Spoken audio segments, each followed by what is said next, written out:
कस्बा ब्लॉक हर जगह आप लोगों से मुलाकात की है और इस मुकाम पे आज पहुंचे हैं हम लोग कि ये आवाज बहुत दूर तक पहुंच रही है। मैं भाई यशपाल मलिक को इन दो लाइनों के साथ बुलाना चाहता हूं कि कसम उस तीर की चलता था जो चुटकी से अर्जुन की, कसम मैदान में गाती हुई तलवार की धुन की, कसम उस जोश की जो डूबती नब्जें उबारेगा कि यशपाल मलिक जब तू हमको पुकारेगा हमारी तेगे रवा बातिल के सर पे जगमगाएगी, तेरे होठों की जुम्बिश खत्म भी होने न पाएगी। यशपाल मलिक। मैं अपने से पहले ग्वालियर जाट महासभा से श्री आर्यवीर जी को 1 सेकंड वो अपना समर्थन दें। मध्य प्रदेश पहले भी हमेशा समर्थन देता रहा है। राजस्थान के बाद मध्य प्रदेश को आरक्षण मिला था, 99 में चेतावनी दी थी हमें आरक्षण दे दो नहीं तो सरकार बदल जाएगी। उन्हें चेतावनी दे रहे हैं। मध्य प्रदेश कभी पीछे नहीं रहा है। 2-2 दिन के रास्ता चल के लोग आए हैं, कल शाम को पहुंचे हैं और 2 दिन वापस पहुंचने में लगेगा। नीमच मंदसौर बहुत जगह से आए हैं और बहुत समर्थन है। वहाँ एक किया था उज्जैन में, हमें आरक्षण मिल गया, पूरा विधिवत आरक्षण मिल गया और केंद्र में आरक्षण के लिए पूरी तरह से प्रयास करेंगे और पूरा समर्थन देंगे और किसी भी उससे पीछे नहीं रहेंगे, बहुत आगे जाएंगे।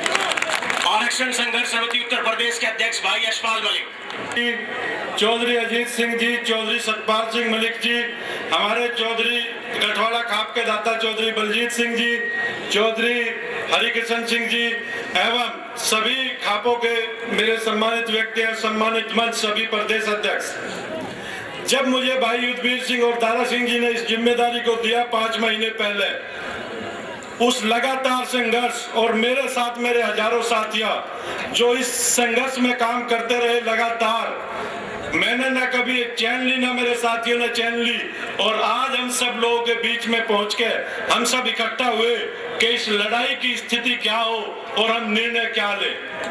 आज उसी क्रम में हम यहाँ से कुछ बहुत महत्वपूर्ण निर्णय लेके जाएंगे। खाली हम भीड़ का प्रदर्शन करने के लिए इकट्ठा नहीं हुए थे। हमारा निर्णय आज की तारीख में सभी राजनीतिक दल, सपा, बसपा, चौधरी अजीत सिंह, भाजपा, सब लोग यहाँ पे, कांग्रेस के प्रतिनिधि के रूप में हमारी बहन, हमारी महिला की अध्यक्ष भी यहाँ थी, 5 राजनीतिक दल। हमने एक रिप्रेजेंटेशन दिया सभी राजनीतिक दलों को कि जो जाट से आरक्षण चाहता है उसके फायदे नुकसान क्या, उसका नफा नुकसान क्या, जाट ने इस देश के लिए क्या किया, ये सब राजनीतिक जातियों को बता दिया गया और सब राजनीतिक जातियों को, सब राजनीतिक हस्तियों को ये बताया गया कि अगर आप इस नफे नुकसान की लड़ाई में घुसेंगे और ये सोचेंगे कि आप जाटों को आरक्षण देंगी तो दूसरे इसकी समकक्ष जातियां आपकी खिलाफत करेगी, तो ये सोच लेना अगर जाट ने खिलाफत की तो इस हिंदुस्तान में रहना मुश्किल होगा किसी भी राजनीतिक पार्टी का।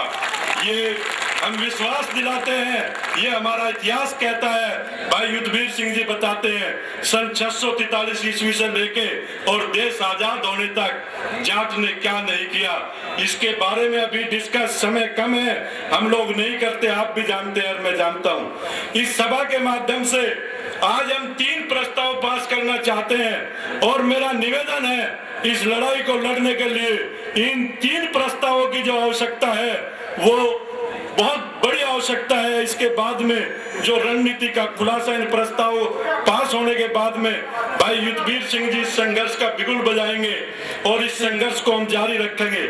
मेरा पहला प्रस्ताव है सभी जाट भाई, जाट आरक्षण संघर्ष समिति उत्तर प्रदेश एवं अन्य राज्यों में प्रदेश संघर्ष समितियों द्वारा चलाए जा रहे आरक्षण आंदोलन में निर्णायक रूप से संघर्ष को तैयार है। वे किसी भी बलिदान से पीछे नहीं हटेंगे, हर हाल में एकजुट रहेंगे। आप इस पर सहमत हैं? हाथ उठा के। अब हमें आपने ये ताकत दी है, ये वादा किया है कि आप हर हाल में, कोई राजनीतिक दल आपको कोई भी लोभ दे, आपको गन्ने के भाव का लालच दे, आपको आपकी फसल के मूल्यों का लालच दे, इससे नहीं डरना है। हमें कोई लालच नहीं। हमारा सबसे पहला लालच जाट आरक्षण केंद्रीय स्तर पे सभी प्रदेशों का। जिन प्रदेशों में आरक्षण संघर्ष समितियां नहीं है वे आज ऐलान हो जाएगा, वे सभी प्रदेश आरक्षण संघर्ष समितियों का गठन कर ले और भाई युद्धवीर सिंह जी के नेतृत्व में, दारा सिंह जी के नेतृत्व में सब आरक्षण संघर्ष समिति। इस देश में हम लगभग 65 लोकसभा सीट, जिनमें से एक 5 से 10-15 लोकसभा सीट जिसके पास है वो सरकार को लगातार ब्लैकमेल करता है। हम जाटों के पास 65 लोकसभा सीट है। हरियाणा, पंजाब, राजस्थान में राजा राम मील जी कह चुके आरक्षण भले ही मिल गया हो वे हमारे साथ है। मध्य प्रदेश, सभी प्रदेशों के जाट भाई हर हालत में एकजुट रहेंगे। इसका दोबारा से आप समर्थन करें और केवल आरक्षण के मुद्दे पे हम सब एकजुट रहेंगे। कोई आरक्षण संघर्ष समिति जब तक आरक्षण नहीं मिलेगा कोई फतवा जारी नहीं करेगा। हमारा नेतृत्व उसका निर्णय लेगा कि हम किसका क्या कर सकते हैं। एक बार दोबारा इस मुद्दे पे हाथ उठाएं।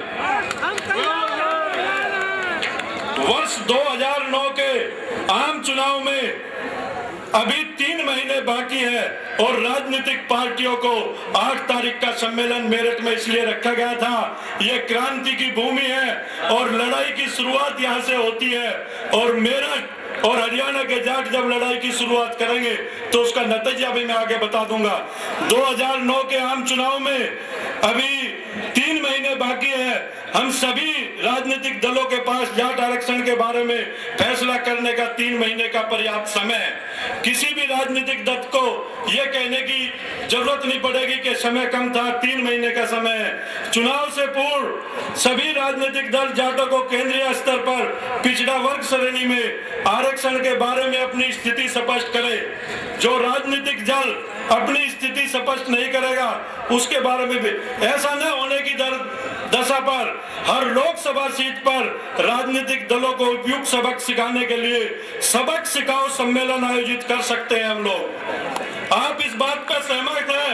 हर लोकसभा सीट पे सबक सिखाओ सम्मेलन आयोजित होंगे और हम ये निश्चित कर देंगे कि जाट अकेली जाति नहीं है, 35 जातियां उसके साथ काम करती है। जब जाट की वोट को अकेली वोट मत मानना, ये हम डेमोक्रेटिक तरीके से दिखा भी देते हैं। जिस गांव में हम 10 घर है और बाकी के 90 घर है, हम इतना अच्छा तालमेल रखते हैं, हम किसी को परेशान नहीं करते, उसकी दुखती में काम आते हैं। इसलिए वे 90% घर भी हमारे साथ होते हैं और ये हम इस इलेक्शन में साबित करके दिखा देंगे अगर हमें चेतावनी के रूप में लिया गया। उसके बाद अगर इसके बाद भी हमारी बात नहीं बनती तो जो सबसे अंतिम और कठोर निर्णय है, आज इस जनता को, जितनी जनता इस ग्राउंड के अंदर है उससे ज्यादा जनता मेरठ के बाहर इसकी सड़कों पे है, इससे ज्यादा जनता बाहर है। ये एक इस शक्ति के माध्यम से मैं एक चीज और आपको कहना चाहता हूं, दिल्ली के हुक्मरानों को याद रखना चाहिए कि दिल्ली के चारों तरफ से जाटों से घिरी है। वे ये भूल जाते हैं कि जिस जाति को बार बार तुम प्रताड़ित करते हो तुम उसी की सुरक्षा में रहते हो, चाहे सेना हो चाहे दिल्ली के चारों तरफ रहते हो। इस बात को आवश्यकता पड़ने पर दिल्ली, हमारी कौम दिल्ली के चारों तरफ रहती है, चारों तरफ हमारी आबादी और चारों तरफ हमारी जमीन।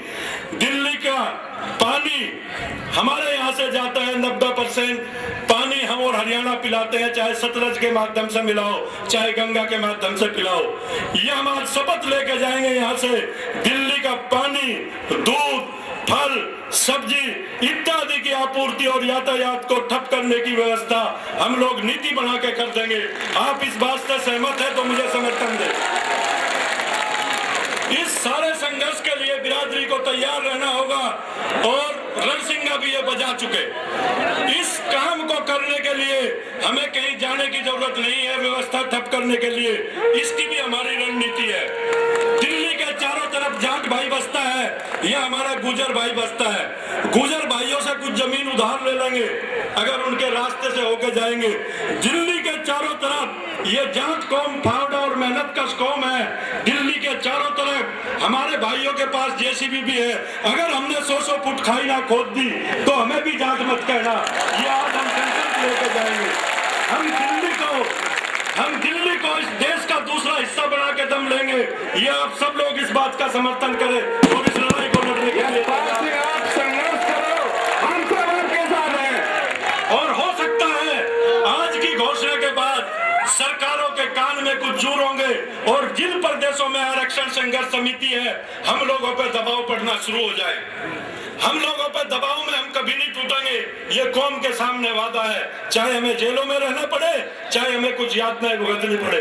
आप इस चीज का प्रण करके जाओगे कि आज के बाद 15 दिन के अंदर अंदर जो जिस गांव से आया है और जिस गांव से नहीं आया, 15 दिन के अंदर अंदर हर गांव में आरक्षण संघर्ष समिति होगी और हर गांव में उस आरक्षण संघर्ष समिति का कमांडर होगा। अगर हमारी आरक्षण संघर्ष समितियों को कोई यहाँ चाहिए तो हर गांव अपनी फौज स्वयं में होगा और अपनी लड़ाई लड़ने के लिए तैयार होगा। इस बात पर आप सहमत हैं? मैं यही चाहता हूं कि कल यह समस्या आ सकती है, पूर्व में भी आपके ऊपर हमला किए गए हैं और आपके लोगों पे बहुत से काम एक्ट लगाने के किए गए हैं और आपने कभी उसका मेहनत से मुकाबला किया है।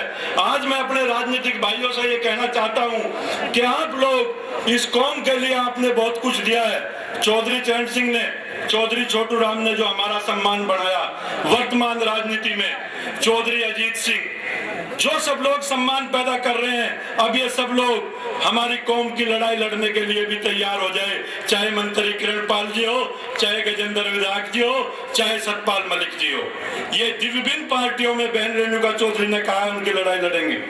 विभिन्न पार्टियों में हमारे प्रतिनिधि मौजूद हैं, अपना तैयारी कर लें और हमें बता दें कि ये हमें क्या देना चाहते हैं और हमसे क्या लेना चाहते हैं। एक बार फिर मैं सब भाइयों से इन 3 प्रस्तावों को, हाथ उठा के मंच पे बैठे हुए भाई भी इन 3 प्रस्तावों से सहमत है या नहीं है? पूरी बिरादरी, सारी पार्टियां सहमत है। अगर कमजोरी है तो हम में है। यहाँ से जाने के बाद हम घर बैठ जाएंगे और सो जाएंगे।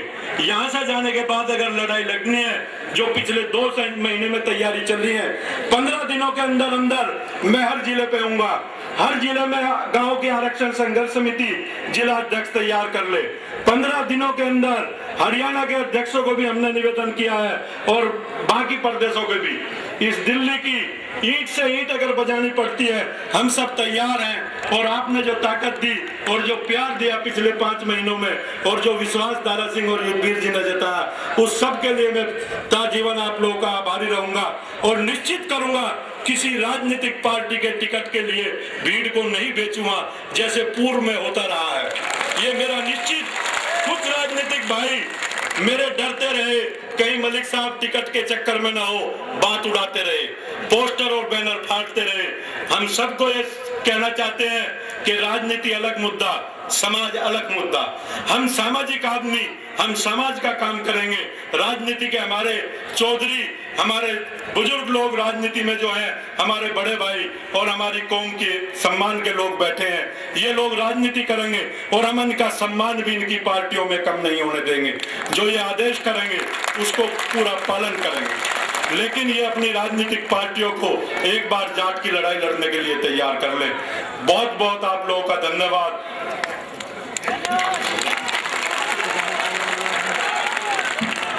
यशपाल